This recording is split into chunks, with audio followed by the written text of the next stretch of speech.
그 특권을 누리며 사셨습니까? 저는 지난 한 주 동안 참 그런 특권을 주신 게 참 감사하다 이런 거를 느꼈어요. 제가 얼마나 많은 짐들을 가지고 있겠습니까? 그렇죠? 어떤 분은 또 암이 재발하신 분도 계시고, 또 병원에서 또 결과를 기다리는 분도 계시고, 또 취업을 준비하는 분도 계시고, 또 시험을 치고 또 그 시험의 결과를 기다리는 분도 계시고, 또 이런저런 우리 교우들의 형편과 형편 처지 제가 참 많이 듣지 않겠습니까? 그리고 우리 교회에 또 여러 가지 산적해 있는 많은 일들이 있지 않겠습니까? 그 많은 것들을 가지고 제가 지난 한 주에 뭘 느꼈냐면, 이걸 다 하나님께 내어놓을 수 있는 특권을 주신 게 너무 감사하더라고요. 새벽마다 주님 앞에 모든 것들을 다 아뢰는 겁니다. 그게 얼마나 감사해요. 만약에 내가 하나님께 아뢰지 못한다면 그거 갖고 병들었을 것 같아요. 다 아뢰고 다 기도하고 다 맡기고 이런 특권을 주신 게 너무 감사하더라고요.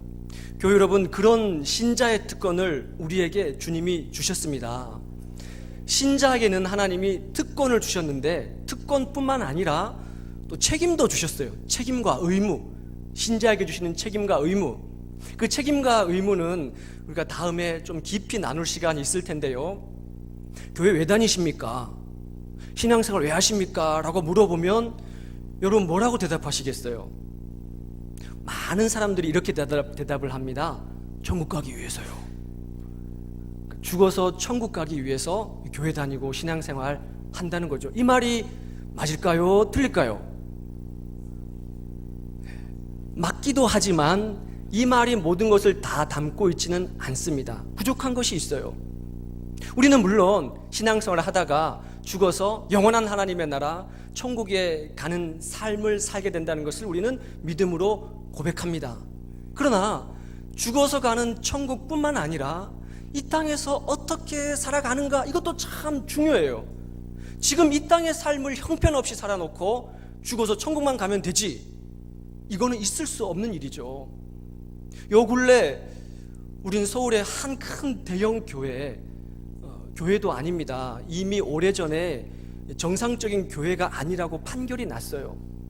그 대형 교회 목사가 여신도들을 불러가지고 이렇게 해야 천국에 들어갈 수 있다고, 이렇게 돼야 된다고, 이렇게 해야 천국에 들어간다고, 이런 정말 입에 담지도 못할 그런 행위들을 일삼는 것을 우리는 들었어요. 봤어요. 근데 어떤 한 사람이 인터넷에다가 이런 댓글을 남겼더라고요.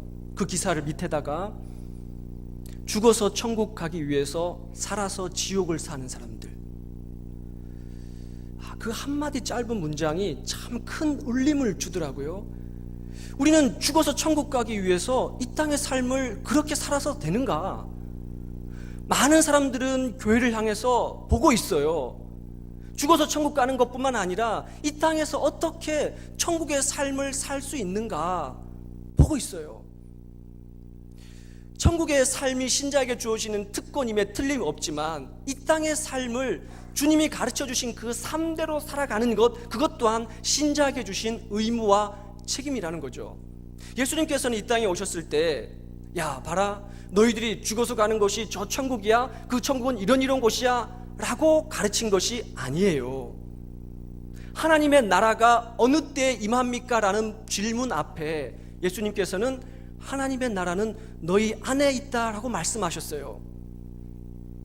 마태복음 13장에 보면 예수님께서는 오히려 하나님의 나라 비유를, 천국은 마치 사람이 자기 밭에 갓아 심은 겨자씨 하나 같은데, 이것은 모든 씨보다 가장 작은 씨인데 자라서 풀같이 되고 나무같이 되고 나중에는 공중의 새들이 깃들으니라, 이렇게 말했어요. 예수님이 오히려 우리에게 말씀해 주신 하나님의 나라 천국의 삶은 이 땅에서 우리가 어떻게 살아가는가, 하나님의 나라의 씨앗이 우리 심중에 떨어뜨려지면 이것이 자란대요. 우리 속에서 막 자라서 풀같이 나무같이 되고 세상이 줄 수 없는 평강과 기쁨이 우리 가운데 채우는 거예요. 그러니까 사람들이 우리한테 와서 물어봅니다. 아니 어떻게 그렇게 살 수가 있냐고. 아니 좋은 일도 그렇게 많지도 않고 기쁜 일도 별로 없을 텐데 어떻게 그렇게 기뻐할 수 있냐고. 교회 여러분, 여러분의 주변에 새들이 와서 깃들이십니까? 여러분 주변에 많은 사람들이 여러분의 삶을 보고 어떻게 하면 그렇게 살 수 있냐라고 물어보는 사람들이 계신가요? 이 특권을, 이렇게 살 수 있는 특권을 누구에게 주셨는가? 신자에게 주셨다는 거예요. 아멘. 아무나 주신 것이 아닙니다. 신자에게 이렇게 삶을 살 수 있는 특권을 주셨어요. 가령 이를테면 여러분, 저는 시골에서 콩 타작을 해봤습니다. 도리깨를 가지고 막 이렇게 타작을 하잖아요. 그 콩을 이 키에다가 담아가지고, 그때는 이것이 콩인지 이것이 쭉정인지 가라지인지 잘 몰라요. 그런데 이 키를 들고 공중으로 한번 몇 번 슉슉 해서 이렇게 치면, 쳐보셨죠? 이렇게? 그러면은 쭉정이는요, 가라지는요 가벼워서 날아가거나 한 군데 다 모이게 돼 있습니다. 그럼 주인은 어떻게 합니까? 불쏘시개로 가라지하고 쭉정이 같은 거 다 버리잖아요. 신자에게는 어떤 특권을 주셨나? 사랑하는 교우 여러분, 여러분들은 주인이 알곡을 쥐에서 골라서 선택하는 그 알곡이 되고 싶으십니까? 아니면 쓸모없다고 바람에 날려버리고 불쏘시개로 던져버리는 쭉정이가 되고 싶으십니까? 말해서 못하겠습니까? 신자에게는 어떤 특권을 주셨냐면 알곡으로 주인이 선택하는 특권을 주신 거예요. 이것이 특권입니다. 그래서 오늘 본문 1절에 가리키는데 하나님께서 이렇게 말씀하시는데 한번 따라해 보겠습니다. 너는 내 것이다. 감동이 안 오십니까? 자기의 이렇게 한번 너는 내 것이다. 영어 성경으로 You are mine, 소유격, 내 거라는 거예요. 내 거. 가려낸 거예요. 많은 것 중에서 특별히 가려낸 겁니다. 많은 사람들 중에서 특별히 가려낸 거예요. 알곡과 쭉정이가 있을 때 알곡을 가려내는 거예요. 이것이 특권이에요. 아이고, 하나님이 참 그런 하나님이 어디 있어. 아니, 어떤 사람은 선택하고 어떤 사람은 선택 안 하고, 어떤 사람은 가려내고 어떤 사람은 안 가려내고, 아니 그런 하나님이 무슨 공평하신 하나님이야? 하나님이 공평해야지, 똑같은 하나님이셔야지. 혹시 우리 중에 누가 그런 말을 하시는 분이 계실 것 같아서, 교우 여러분, 하나님의 사랑은요 보편적인 사랑이 아닙니다. 하나님의 사랑은 편애하는 사랑이에요. 이 말이 혹시나 불편하게 들리시는 분이 있을지 모르겠지만, 그러나 어쩔 수 없어요. 하나님은 차별적인 사랑입니다. 선택한 그 사람을 사랑하시는 사랑이 하나님의 사랑이에요. 성경을 보십시오. 로마서 9장 13절에 기록된 바 내가 야곱은 사랑하였고 에서는 미워하였다 함과 같으니라. 마태복음 13장 30절 추수 때까지 가만두어라. 가라지는 불에 던지게 묶어서 단으로 묶고 곡식은 모아서 곡간에 드릴 것이다. 따로 빼는 겁니다. 성경은요 모든 사람을 선택했다, 모든 사람을 사랑한다 그렇게 말하지 않아요. 취해서 가려내시는 거예요. 취해서 선택한 그 사람을, 그러나 하나님은 끝까지 사랑하세요. 이것이 하나님의 사랑입니다. 그래서 요한복음 13장 1절에 따르면 예수께서 자기 사람을 사랑하시되 끝까지 사랑하시나, 자기 사람을 사랑하시되. 그러므로 우리가 할 수 있는 반응이 뭐냐? 아유, 하나님은 참 별난 하나님이시네. 아니, 어떤 사람은 사랑하고 어떤 사람은 안 사랑하고 어떤 사람은 미워하고, 아니 그런 하나님이 어디 있어? 이렇게 하는 것이 아니고, 하나님이 나를 선택하셨구나. 하나님이 저 수많은 사람들 중에 나를 가려서 뽑아내셨구나. 하나님이 그런 나를 지명하여 부르셔서 너는 내 것이라고 하시는구나. 그런 나를 하나님께서 끝까지 사랑해 주시는구나. 이런 고백이 우리의 고백이 되어야 될 줄로 믿습니다. 오늘 본문 1절에 야곱아 이스라엘이라고 부르는 거예요. 야곱과 이스라엘은요 수많은 민족 중에 하나님이 가려내서 택하신 민족의 이름이에요. 그런데 오늘 본문 1절에 우리말 성경에는 표현되어 있지 않지만 원문 성경에는요 연결 부사로 시작을 합니다. 그러나 지금 이런 말로 시작해요. 영어로 하자면 but now. 왜 지금 하나님께서 요때 말씀하시는가? 왜 지금 들려주시는가? 그것은 야곱과 이스라엘이 몰랐기 때문에 그런 겁니다. 잊어버렸기 때문에 그래요. 망각했기 때문에 그런 겁니다. 뭘 잊어버렸습니까? 하나님이 너를 창조하셨다는 것을 잊어버렸어요. 하나님이 너를 지으셨다는 것을 잊어버렸어요. 그래서 오늘 본문 1절에 야곱아 너를 창조하신 이가 지금 말씀하시느니라. 이스라엘아 너를 지으신 이가 말씀하시느니라. 잊어버리는 거예요. 교회 여러분, 왜 하나님께서 이 백성들에게 지금, 다른 때가 아니라 지금 그것을 말씀하시는가? 여러분, 저는 어렸을 때 숨바꼭질을 많이 해봤어요. 시골에서 술래를 정하고 눈을 수건으로 가리지 않습니까? 그러면은 이 술래가 막 찾잖아요. 너무 답답해요. 바로 앞에 사람이 있는데 모르는 거예요. 그리고 막 위험한 길인데 발을 막 헛디뎌 가지고 이게 위험에 처해요. 제가 그 발을 헛디뎌 가지고 크게 다친 적이 있었어요. 숨바꼭질 하다가. 아직도 허벅지에 그 상처가 있어요. 저 길을 가면 안 되는데 바로 앞에 그 사람이 있는데 모르는 거예요. 하나님의 마음이 이런 마음이 아니겠습니까? 교회 여러분, 오늘 본문 우리가 읽지 않았지만 앞에 18절, 19절 이후로 보시면 누가 못 보는 사람이냐? 누가 못 듣는 사람이냐? 내 종이 못 보고 못 듣는 사람 아니냐? 내가 내 사자를 보냈는데, 내 종을 보냈는데, 내가 야곱을 택했는데, 내가 이스라엘을 택했는데 그 야곱과 이스라엘이 못 본다는 거예요. 못 듣는다는 거예요. 하나님이 창조했고 하나님이 지었는데 그 백성들이 그것을 깨닫지 못한다는 거예요. 그러니까 하나님이 얼마나 마음이 답답하시겠냐는 겁니다. 이 길로 가면 안 되는데, 이쪽으로 가면 죽음의 길인데, 이 길로 가야 살 수 있는데, 마치 숨바꼭질 할 때 술래가 눈을 가리고 걸어가는 것처럼 그런 길을 택한 백성이 살아가고 있으니 얼마나 답답하시겠냐는 거예요. 교회 여러분, 하나님께서는요 그것을 깨닫지 못하는 백성들에게 찾아와 주셔서 내가 너를 창조했다라고 말씀하시는 거예요. 여러분, 우리가 일주일에 한 번 이 시간을 구별하여 주의 전에 와서 예배드리는 이유가 어디 있겠습니까? 그것은요 우리가 잊지 않기 위해서 그런 거예요. 하나님이 나를 창조하셨다, 하나님 나를 지으셨다, 잊지 않기 위해서 그런 거예요. 우리는요 망각의 동물이라서 다 잊어버립니다. 시간이 지나면 한 줄을 걸으면 두 줄을 걸으면 잊어버려요. 하나님 나를 창조하셨다, 지으셨다를 잊어버려요. 오늘 본문에 이 창조하다라는 이 동사, 태초에 하나님이 천지를 창조하시느니라, 이때 같이 쓰는 단어가 창조하다입니다. 그런데 이 히브리어로 바라, 이 단어, 창조라는 단어는요 하나님이 주어일 때만 창조하다라고 옮깁니다. 창조는 하나님만이 하시는 거예요. 사람이 창조하는 게 아닙니다. 창조는 하나님만 하시는 거예요. 교회 여러분, 하나님께서 여러분을 창조하신 줄로 믿습니다. 하나님께서 우리들을 지으신 줄로 믿습니다. 오늘 이 본문에서요 중요한 문장이 하나 나와요. 그 문장이 뭐냐면 한번 따라해 볼까요? 너는 두려워하지 말라. 1절입니다.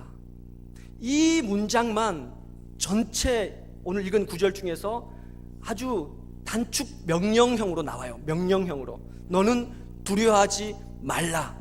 그 뒤에 따라 나오는 것은 붙어서 나오는 겁니다. 그러니까 우리가 홈쇼핑 같은 거 이렇게 할 때 보면 양복 한 벌을 샀다고 생각해 보십시오. 그러면은 넥타이도 끼워주고 와이셔츠도 끼워주고 양발도 끼워주고, 요즘에 안 그럽니까? 막 끼워주잖아요. 그러나 양복이 그게 그 제품 아니겠습니까? 오늘 이 본문을 읽으면요 너는 두려워하지 말라, 이것이 중심 문장이에요. 그리고 뒤에 이렇게 따라 나오는 조건 문장입니다. 조건 문장. 그럼 이걸 해석하면 어떤 말이 되느냐면 너는 두려워하지 말라. 왜냐하면 내가 너를 구속하였기 때문이다. 너는 두려워하지 말라. 내가 너를 지명하여 네 이름을 불렀기 때문이다. 너는 두려워하지 말라.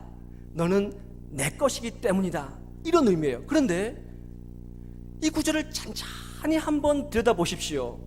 이 본문 구절 안에 어디 한 군데라도 네가 가지고 있는 돈이 많아서 두려워하지 않아도 돼, 네가 재산을 많이 쌓아놓았기 때문에 너는 두려워하지 않아도 돼, 너는 어떤 사회적인 지위가 있으니까, 위치가 있으니까, 너 밑에 사람들이 많고 네가 명예를 가지고 있으니까 너는 두려워하지 않아도 돼, 너는 건강하니까 두려워하지 않아도 돼, 이렇게 말하는 내용이 어디 한 군데라도 있습니까? 없어요. 그런데 우리는 뭐 때문에 두려워합니까? 돈이 없어서 두려워하지 않습니까? 이 땅을 살면서 나를 못 알아준다고, 몰라준다고 두려워하지 않습니까? 근데 건강하지 못하다고 두려움이 나한테 엄습해 오지 않습니까? 우린 여러 가지 이유들 때문에, 세상적인 이유들 때문에 두려워해요. 그런데 오늘 성경은 우리에게 분명하게 말씀해 주시는데, 너는 두려워하지 말라. 왜? 내가 너를 구속했기 때문에 두려워하지 말라는 거예요. 내가 너의 이름을 많은 사람들 가운데서 불러내었기 때문에, 골라내어서 가려내어서 너를 불러내었기 때문에 넌 두려워하지 말라는 거예요. 너는 내 것이기 때문에 두려워하지 말라는 겁니다. 교회 여러분, 우리가요 길거리를 지나가다가 돈 10,000원짜리가 길거리에 떨어져 있어요. 10,000원이 좀 약합니까? 그러면 50,000원짜리 떨어져 있어요. 그러면은 누가 임자할까요? 누가 임자예요? 죽은 사람 임자예요? 그럼 똑같이 죽었어요. 두 사람이 손이 동시에 이렇게 얘기했어요. 그럼 누가 임자입니까? 일부 때는 찢어서 나도 가진다 하더라고요. 누가 임자입니까 여러분? 운 좋은 사람? 먼저 본 사람? 먼저 본 사람. 시편 139편에 이렇게 말씀하고 계세요. 내 형질이 이루어지기 전에 주의 눈이 나를 먼저 보셨대요. 나를 위하여 정한 날이 하루도 되기 전에 하나님이 나를 먼저 아시고 성경책에 기록이 되어 있대요. 말은 무슨 말입니까? 내가 태어나기도 전에, 내 어머니 모태에서 내가 들어앉기도 전에 하나님이 나를 먼저 보셨다는 거예요. 여러분, 그러면은 먼저 본 사람이 임자라고 한다면 여러분의 임자는 누굽니까? 우리 주님께서 우리의 주인이 되신다는 것 아니겠습니까? 주인 되신 하나님은 우리를 지명하여 너는 내 것이다라고 침을 딱 발랐다는 거예요. 그럼 침 발라서 한번 옆에 사람, 너는 내 것이라고. 그래서 우리가 물 가운데로 지날 때, 강물이 우리를 넘실거리고 덮쳐올 때, 불 가운데로, 불꽃 가운데로 지날 때 물과 불이 우리를 엄몰하지, 태우지 못한다는 거예요. 물과 불은 가장 위험한 것 아니겠습니까? 하나님의 심판, 첫 심판이 홍수 심판이에요. 마지막 심판이 불의 심판입니다. 신자는, 하나님께서 지명하여 불러서 찜한 그 사람은 그 심판을 면하는 특권을 우리에게 주신 줄로 믿습니다. 여러분, 우리나라 화장품 회사 중에서요, 토종 화장품 회사 중에서 아주 놀라운 상품을 만들어 가지고 요즘 말로 하면 아주 대히트, 대박을 친 상품이 있어요. 여러분, 그 광고 문구를 들어보셨는지 모르겠는데, 샘플만 써봐도 알아요. 이거 들어보셨어요? 여러분, 이 문구가요 엄청나게 이 사람들의 마음을 사로잡아가지고요, 이 화장품이 엄청나게 팔렸어요. 그때부터 이 샘플, 화장품에 우리 다 샘플 쓰고 계시죠? 돈 오는 사람은 샘플 쓰지 않습니까? 샘플이 그때부터 나왔어요. 근데 이 화장품을 만든 이 사장님이 이 샘플만 써봐도 알아요, 이 구절을 어떻게 알게 됐냐면, 하나님께서 요 구절을, 요 문구를 알려주셨대요. 근데 그분이 쓴 간증집이 있어요. 주께서 쓰시겠다 하라라는 얇은 간증집이 있는데, 거기 보면 이분이 어떻게 하나님을 믿게 되었는지 나와 있어요. 이분은 불교 신도였습니다. 어머님께서 거의 절에서 이렇게 반 이상 사실 정도로, 승복을 입고 사실 정도로 반승려처럼 살았대요. 그러니까 그 아들도 절을 지어서 바치고 할 정도로 아주 독실한 불교 신도였어요. 근데 이분이 약대를 졸업하고 서울 종로에서 약국을 차리고 본인이 피부에 좋은 약을 개발을 했대요. 근데 이 약이 너무 잘 팔린 거예요. 막 사람들이 줄을 서가지고, 약국 앞에서 줄을 서가지고 이걸 사가는 거예요. 잘 팔릴 날에는 하루에 아파트 한 채를 살 만큼 그렇게 팔았다는 겁니다. 그러니까 전국에 있는 약국, 전국에 있는 약국들이 이 약을 구하기 위해서 막 주문이 쇄도하는 겁니다. 그러니까 이분이 그 약을 만들어 가지고 막 전국에 있는 약국에다가 이걸 배포를 했죠. 그런데 약국에서 그 사람이 만든 약은 그 약국에 있는 환자에만 팔아야지 다른 약국에다가 이걸 넘기면 안 되는 것이 이게 법이라는 거예요. 근데 그걸 몰랐어요. 근데 누가 이것을 고발을 했습니다. 그래가지고 하루아침에 엄청난 그 벌금을 때려 맞고 이 사람이 도망갔어요. 갚을 수가 없으니까 수배자가 되어가지고 도망을 가서 양산에 있는 한 절에 들어가서 거기서 집거 생활을 했대요. 분노가 차오르고 막 원통하고 나중에 봤더니 아는 사람이 고발했다는 거예요. 막 견딜 수가 없었대요. 막 누가 나를 발견할까 두려움이 몰려왔다는 겁니다. 그런데 그분이 하루는 그 암자에 이렇게 있는데 6개월 동안 이렇게 지내는데 어떤 날 저쪽 한쪽 구덩이에 신문지가 한 장이 있더래요. 신문지가 누렇게 바른 오래된 신문이 이렇게 있는데 6개월 동안 세상과 단절했으니까 그럼 이거 궁금하잖아요. 그래서 그 신문을 딱 봤더니 신문 첫째 장에 제목이 비스듬한 글자로 쓰여 있었는데 거기 어떻게 쓰여 있었냐면 무허가 약사 벌금 8억. 아이고 나랑 비슷한 사람이 여기 또 있네. 그때 한 40년 전에 8억은 어마어마한 돈이었답니다. 그러면서 그걸 쭉 읽어 나가는데 다 읽고 나니까 그 이야기가 자기 얘기인 걸 알게 됐다는 거예요. 깜짝 놀랐다는 겁니다. 아니 어떻게 내가 6개월 동안 여기서 숨어 지냈는데 어떻게 나를 알고 누가 이 신문을 넣어 놓은 건가?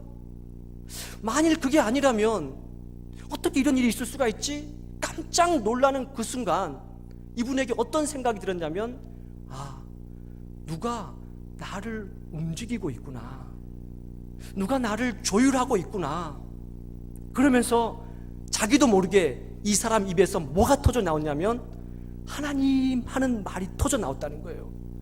본인은 불교 신자였고 평생 불교에 몸담고 있었던 사람이었고 그리고 지금 절 암자에 있는 사람 아닙니까? 하나님에 대해서 알지도 못했고 들어보지도 잘 못한 사람이에요. 그런데 자신의 입에서 나도 모르게 하나님 하고 터져 나왔다는 거예요.